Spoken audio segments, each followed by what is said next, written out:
She's back. Recording in progress. We are shooting the breeze. That means we're going to do 30 minutes of talking some shit, or That's some not a fan. important stuff. That's not a fan. I've got a fan. You've got a fan. We've all got fans. It's dead hot. I'm Rob Campbell. I am your bastard, the double C, Craig Challoner. I'm Daniel. God damn. I think I'm fucked on water. Cornfield. That was a weird episode we've just done, boys. That got weird at the end. SummerSlam 92, for all you people that are watching this in ahead of time, when that episode drops, check it out. See how weird we get? That's good. Yeah. That's non-alcohol. No alcohol. No alcohol. We're drinking water. We've had the ghost of Christmas past, as you can see from the set over here, living the dream. Let's start that 30 minutes. Tick. And we're off. And we are off. Welcome to Shooting the Breeze. This is sponsored by H2O, which apparently, ladies and gentlemen, fucks us up. Yeah. Way more than alcohol. Bit weird, but it's facts. Let's start with some Ric Flair.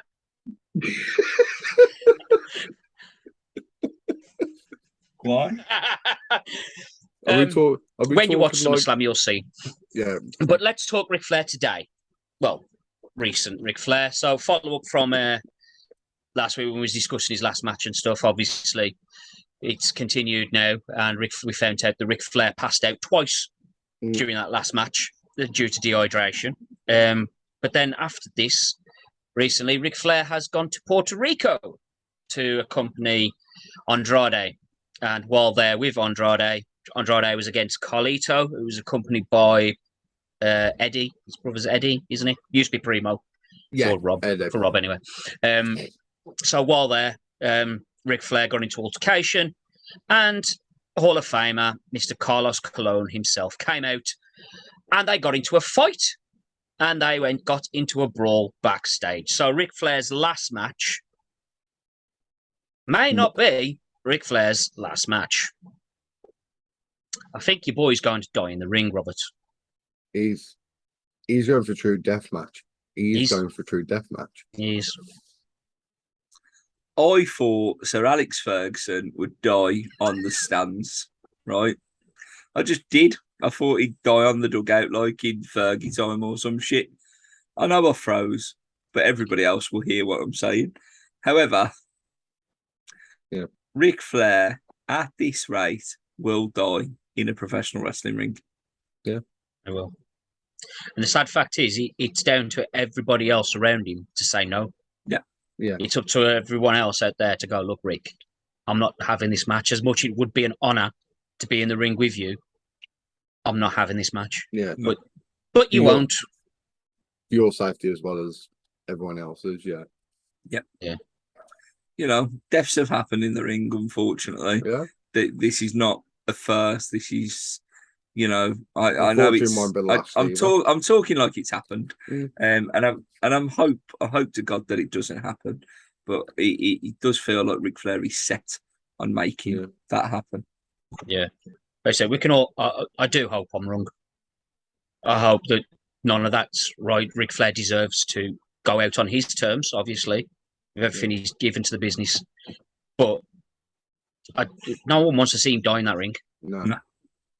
No one. So let's start happening. Yeah. Right. I'm going to segue to one death match from one potential death match to another one. This is from Game Changer Wrestling.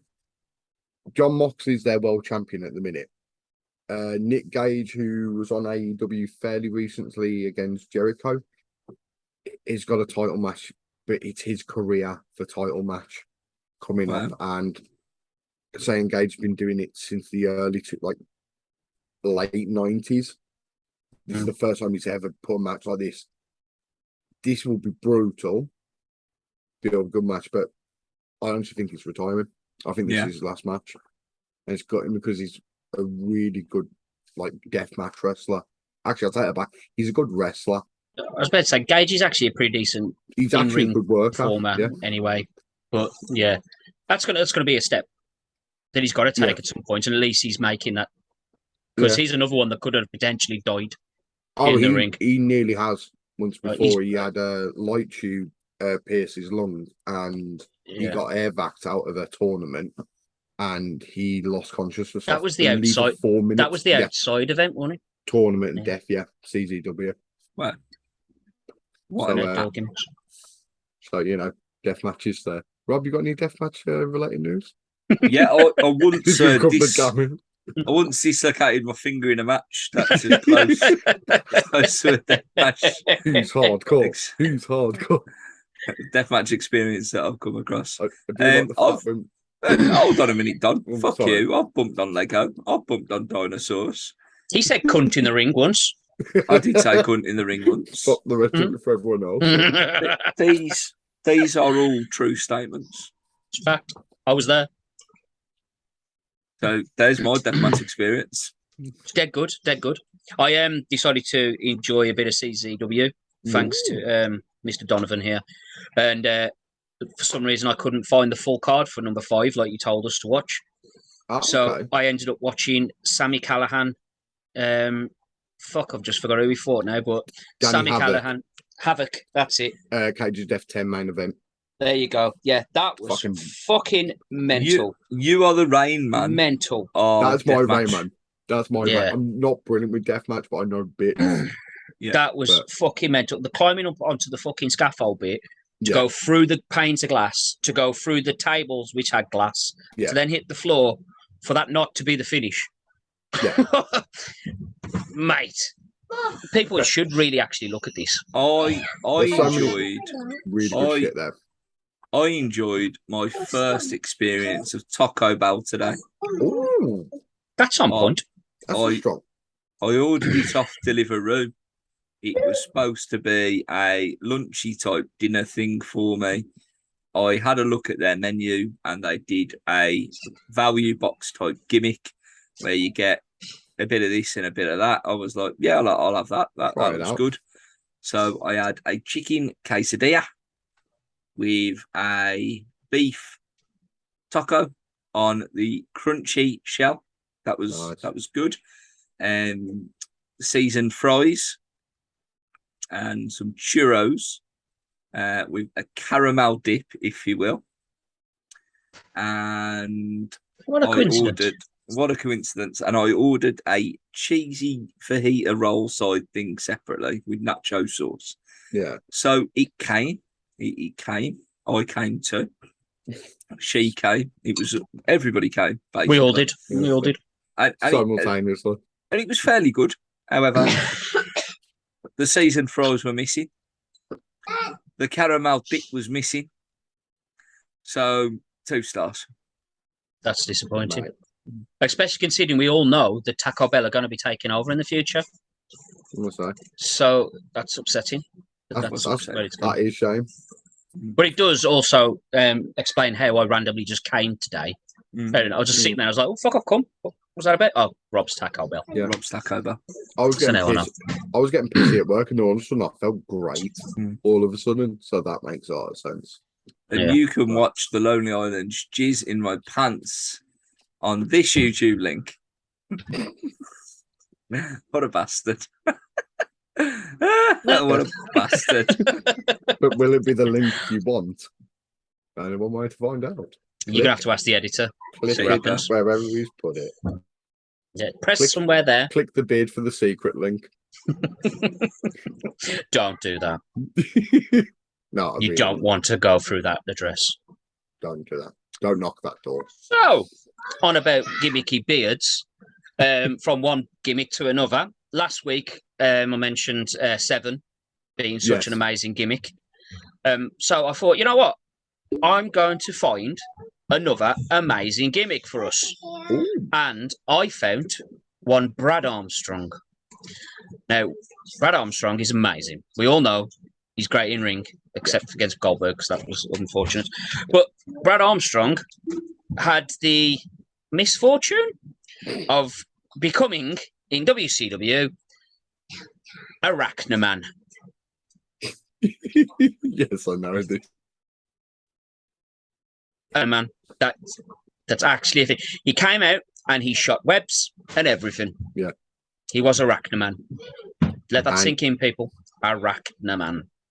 If you're wondering now why his name isn't in the history books of world champions from WCW, it's because Marvel went, "What the fuck are you playing at?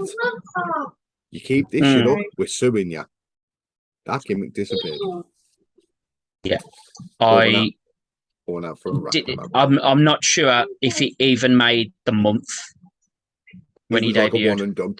It did not last long. It was a one televised gig. Yeah, you want to check that out? Look at the picture there.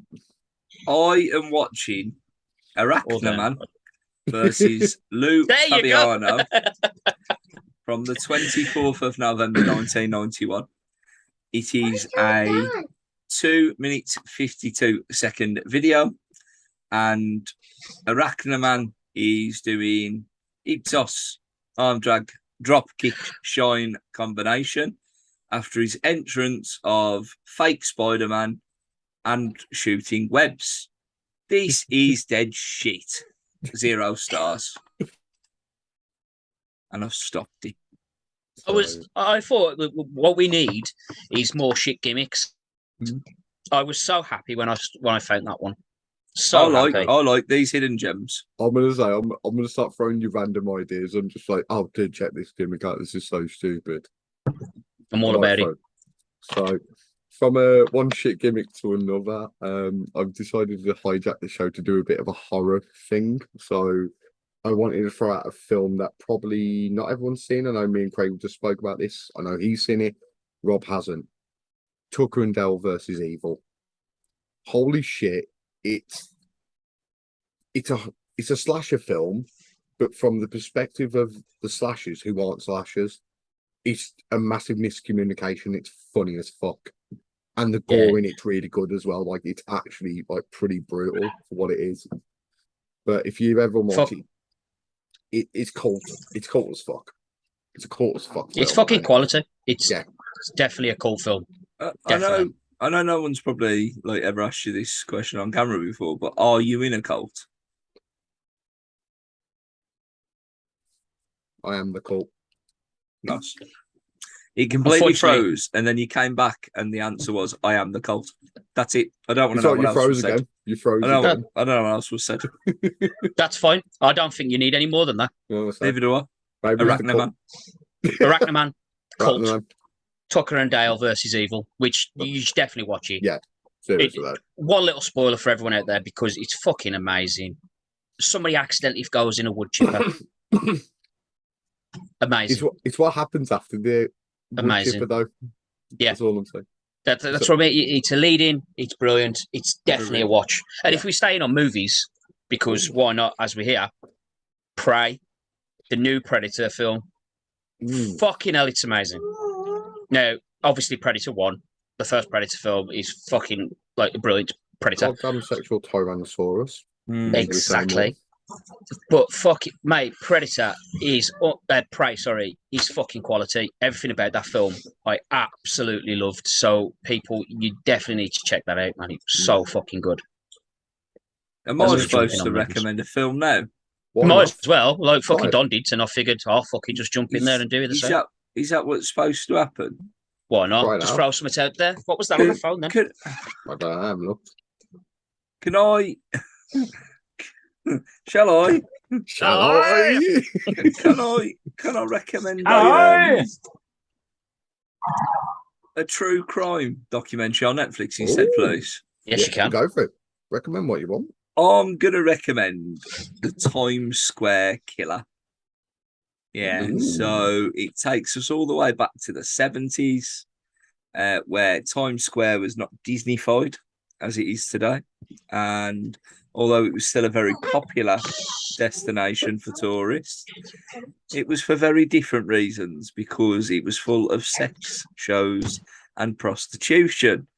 This led to some murders. Find out who did the murders on the Times Square Killer. Yes. I'll happily watch that. I'll get that a crack. Also, yeah, definitely. Oh, my no. signal is not loading this picture up that you sent, and I'm That's gutted about disappointing. it. That's there's a Turning my disappointing. picture. Wi-Fi off. Okay. So There we're was a getting there. picture. Okay. On. Ladies Here and it gentlemen, is. obviously you will all see the picture. And it just related quite well, considering we was talking about movies. I found the movie poster for Prey, so I Oh thought my I'd God. send it to the boys so they knew what to look out for. Can I be honest? I look like Raziel from Legacy of Kain. I know I'm all in for that shit. I'm all the fucking for that. I mean, you're only half ahead, Arnie. but Arnie. Or whoever is playing Arnie has never looked so good. damn sexy. The people will see it.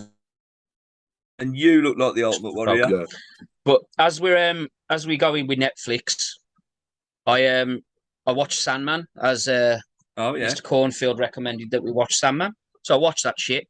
And it was dead fucking good, and I rinsed the shit out of it. The only thing I So will you've say, hammered it. oh yeah, that's gone, mate. If it's on, I'm going to watch it. It's going. Mm. The only thing I will say about it, the guy who plays fucking Sandman, he likes a lot of this. Yeah.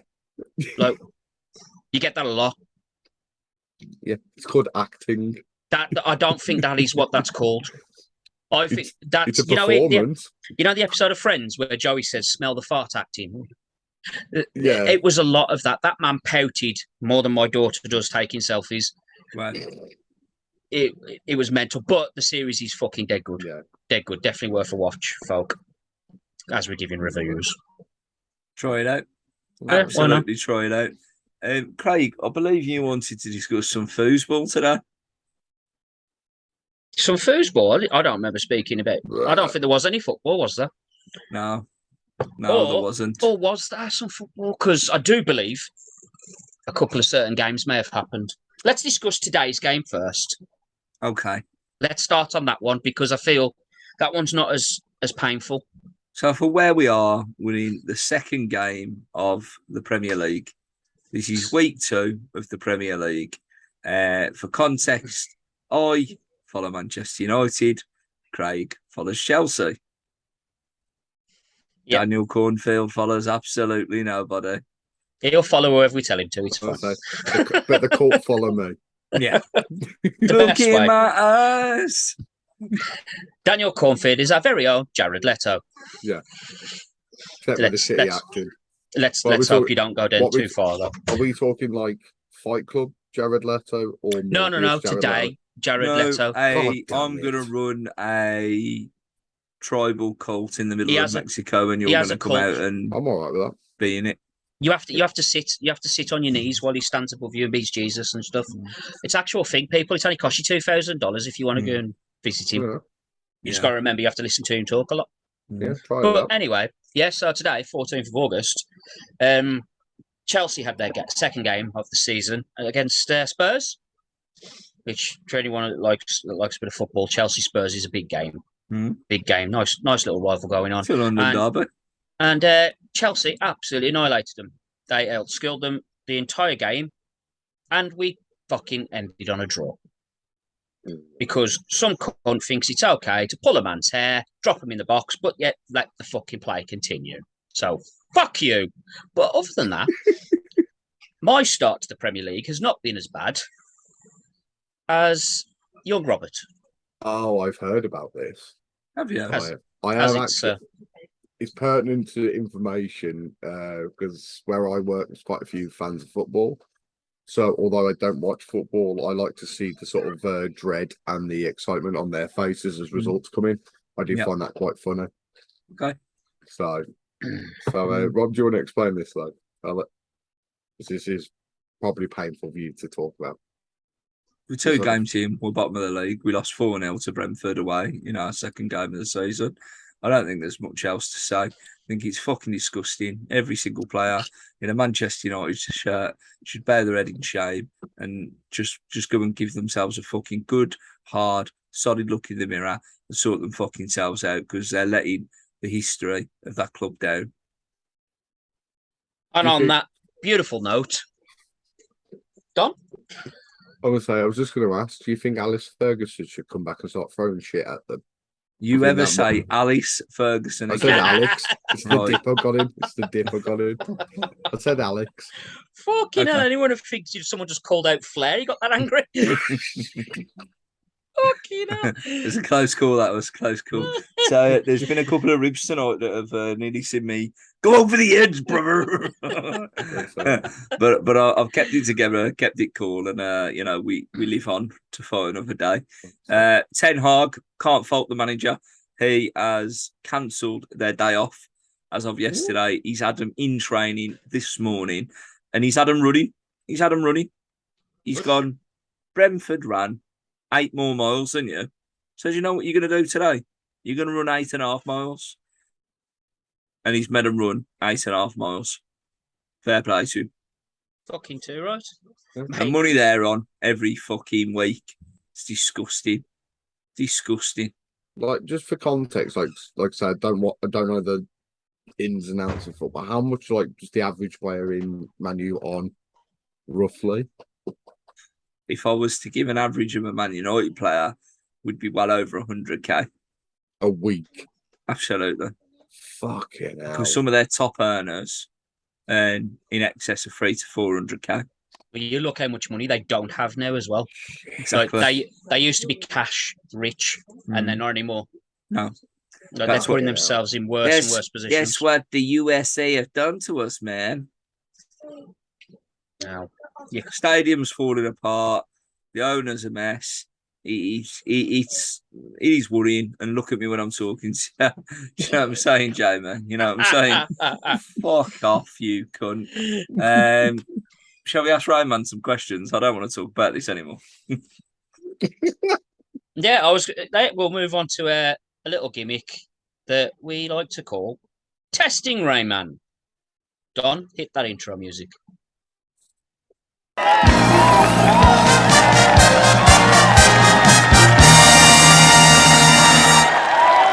It's now time for Testing Rainman with your host, the Bastard, Craig Challoner.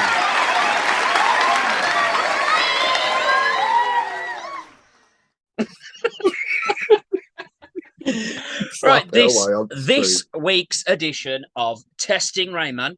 Come on, because we have just done a recording for SummerSlam 92. So I thought, why not? Is the British Bulldog. Okay. Bizarre! The bizarre one himself. So we're going to jump in with a little Bulldog. And for some reason, question 2 has moved to question 1. Don't know why, but we're going to run with it anyway. Because it's bizarre. Because it's just bizarre. So question number 1. How many times was the Bulldog a singles champion within the WWE? Or /F.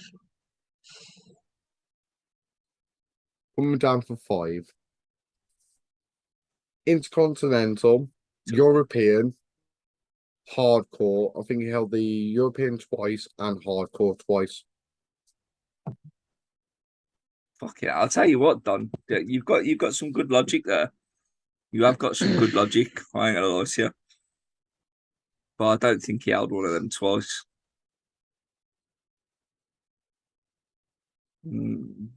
It's that 99 run that's got me.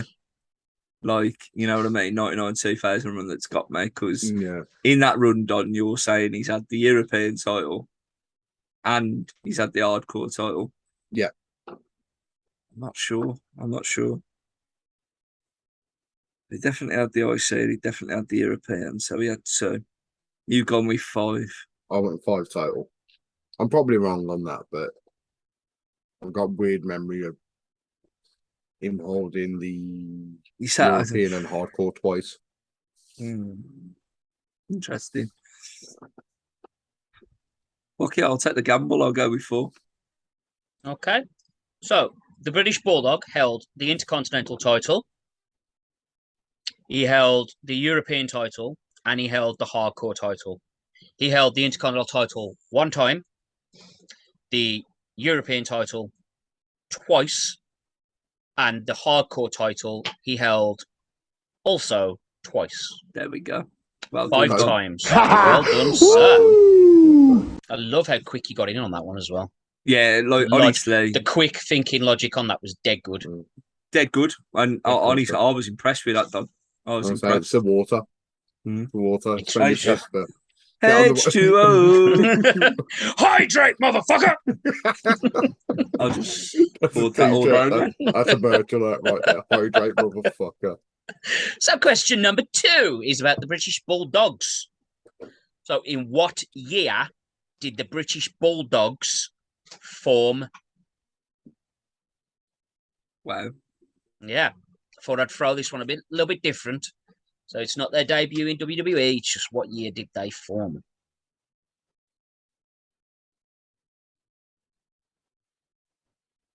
Put them down for 84. And you two can play along at home.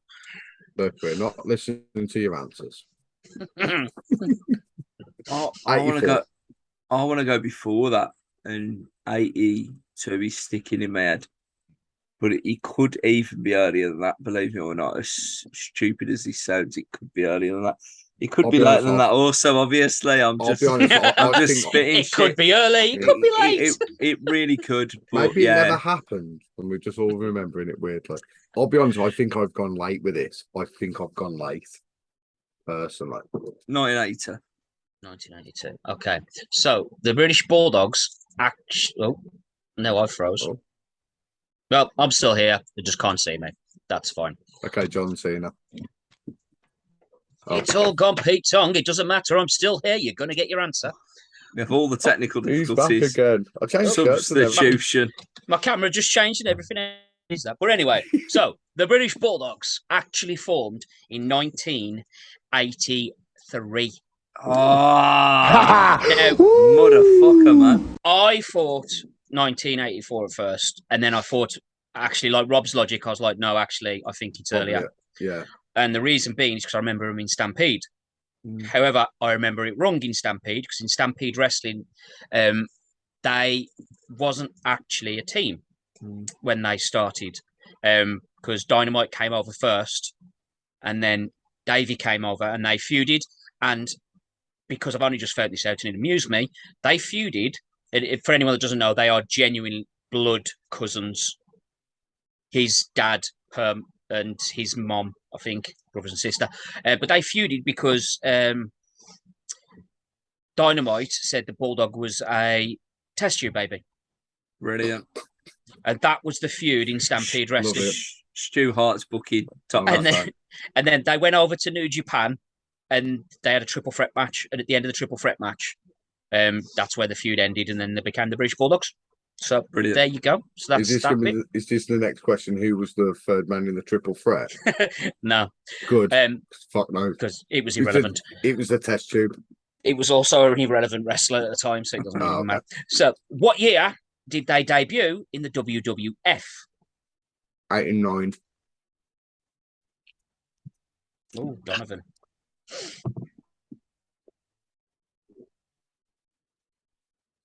I think they were together as a tag team in the WWF for WrestleMania 2 in like the Battle Royal and stuff, which was 85.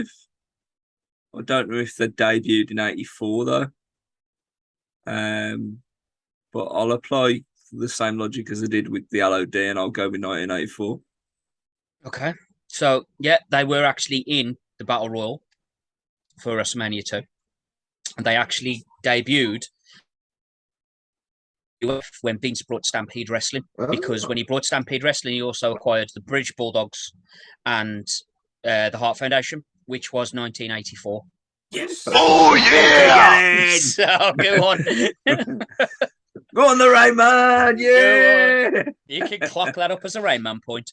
So, next, who did the Bulldogs defeat to get their first tag title in the WWF?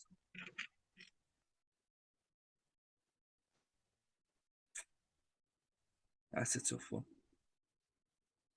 So many tag teams in this era. So many tag teams. I was way wrong with this. It depends when they got them. And I think they did have them pretty early on.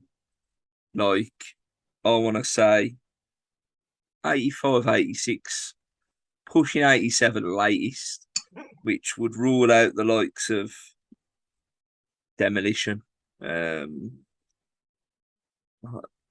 of Doom, all of those sort of tag teams.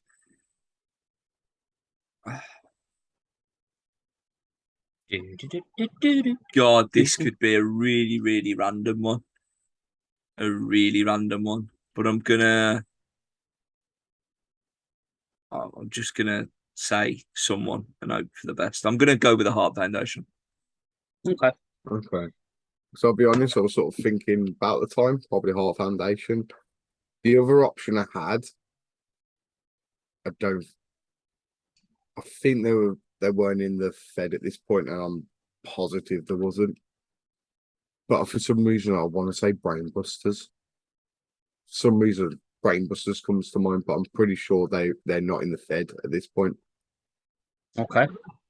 So they won their first tag team titles in the WWF at WrestleMania against Beefcake and Valentine. Dream Team. WrestleMania 3. Beefcake and Valentine. So I was like you boys. I was fucking you way see, off with this. I didn't even know they had the belts. And that's it. When you think of that's classic exactly tag why teams, I was off. Yep. When you think of classic tag teams, they don't come to mind. Yeah. What, in the respect of either being classic or a tag team? Both. Yeah. This to me, when I looked at this, I was like, oh, come on then. What's the answer? I was like, yep, nope, that was not even anywhere near my thinking. Not even a ballpark. It's different sport. Yeah, different completely. Sport I was dealing with baseball at that point. Ridiculous. So, what was the last pay-per-view that Davey competed on for the WWE? And I'll give you a bonus point if you can give me the match as well.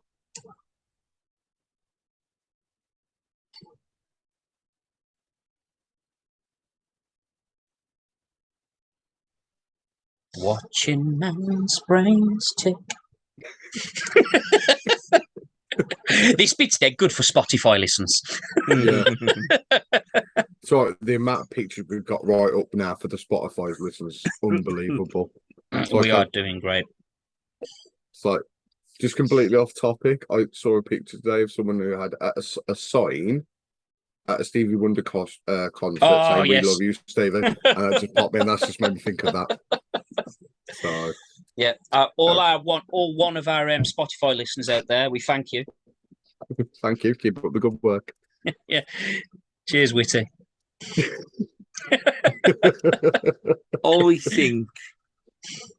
I think he was in the Royal Rumble 2000, but I don't think he made it as far as WrestleMania. Mr. Cornfield. Put me down for Mania. That year. 2000. Yeah. Okay. So, I'm not sure he was in the hardcore gimmick. I'm not sure he was in the 15-minute hardcore gimmick match. Yeah, what's going to happen? It's going to be the show between. But that's the thing. Like, I love what this does. I enjoy it. That's what's doing me head in. Because, as we say, hardcore championship, he could have potentially won the second hardcore championship in that 15-minute gimmick match. He could have. But I don't know. I don't recall. I don't recall the British Bulldog at WrestleMania 2000, because if he was at WrestleMania 2000, he was in the opener in a shit fucking show. And that, to me, is a crime on the British Bulldog's legacy. And if that was his last match in WWE, then he's going to suck a little bit, to be honest. And quite frankly, it might be. The more and more I think about it, the more and more I go, he might have been in the match. Go on, I can't think what he would have done at the Annual House prior to that. He could have been in a hardcore title match again, but I really don't think he was, because it was very Crash and Hardcore Holly, and the 24/7 gimmick. It was coming into. There was all sorts fucking going on. Let's be honest. I think WrestleMania 2000 in the hardcore, 15-minute. Whoever's jumping at the end of the match fucking goes home with the belt, sort of thing. So if you go based on your logic with that, right? As you pointed out quite correctly, it was very much about Crash and Holly. And obviously the gimmick with Taz, the way the end came in about and everything else. Bulldog wasn't there. Yeah. Okay. Bulldog wasn't there in 2000. Oh, wow. So was it Armageddon 99 in the 6-pack challenge then? Close. It was Armageddon 1999. He went into Armageddon 1999, December 12th, as the European champion. Wow. Okay. And I'm going to say D'Lo Brown beat him. He lost in a triple threat match to Val Venus. Yeah. D'Lo Brown was in the match, but it was D'Lo, Val Venus walked out European champion, and that was his last pay-per-view match. Wow, that 6-pack challenge must have been earlier on then. Yep. Like July time or something. Wow, I thought it was at Armageddon in all fairness, but yeah, I did as well. Yep, there you go. So that's that one. What a shame. They're doing well. Is another one. It's a bit of a downer one, but we're going to run with it. How old was the British Bulldog when he unfortunately lost his life? About your age, I'm going to say, Craig. He really was. I don't think he made 40. I really don't. And don't think it was far off 40 though. So I'm going to say 39. I'm going to say. I'm going to 39. Okay. Yeah, the British Bulldog sadly suffered a heart attack and we lost him at the age of 39 years old. Wow. So yeah, the Bulldog was my age when he suffered that heart attack. Now, the reason I put that question on at the end, and I know it's a downer question and everything else for everyone out there before you fucking piss all over me, is because we all know the circumstances that led up to this man's death. Mm-hmm. We all know what it was. There's no questions about why and how he got to this point. So, again, to add on to the stuff that we talked about before, this is, again, it's tongue-in-cheek, but we want to get to that point and let you all know. Reach out to people. Yeah. If there is a problem, if you are going through anything, if there is issues that you're dealing with, there's always people that can help. There's always people that will just sit and listen as well. If it's anything to do with drinking, drugs, anything at all, there's people you can talk to, and there's people even we can direct you towards. So if you do need any help or you just want to speak to somebody, please make sure you do that. Yeah. There's a stigma. Well done, Paddy. Well done, Paddy. Wow. What an episode of Shooting the Breeze. Also, who won? Oh, not me. No, Don, you won that one, mate. Yeah. I know it was a downer ending, but this is a bonus for me. Yeah. I'm taking that. You celebrate this. When we get I beat Rainman. I beat Rainman. Okay. I feel like I need to jump on now so you challenge Rainman. You know what as well? Just so you know, because this one's already started prepping. The next episode of Shooting the Breeze, I'm going to give you a heads up of who you are going to be doing this based upon. Spoiler alert, I'm not doing any studying for it. It wouldn't make a difference anyway, because whatever the questions are, I will change it. Good. It won't be till the last day that I come up with the questions, but I am giving you a complete referee-based quiz. Wow. Fuck. Wow. Yeah. That'll be interesting. Can I say stripy offs for the lot of them? You can say they're going stripes all the time. It's fine. Also zebra shirt. Yeah. Zebra shirt. Why not? Barcodes. What a time to be alive. That has been Shooting the Breeze and all about referees next time round. Yeah. I'm Rob Campbell. I am your bastard, Craig Challoner. Crowbars up. Daniel Gonfield. We'll talk about that fucking crowbar in another episode, let me tell you. There's a story behind that one. Oh, yeah, there is. See you later.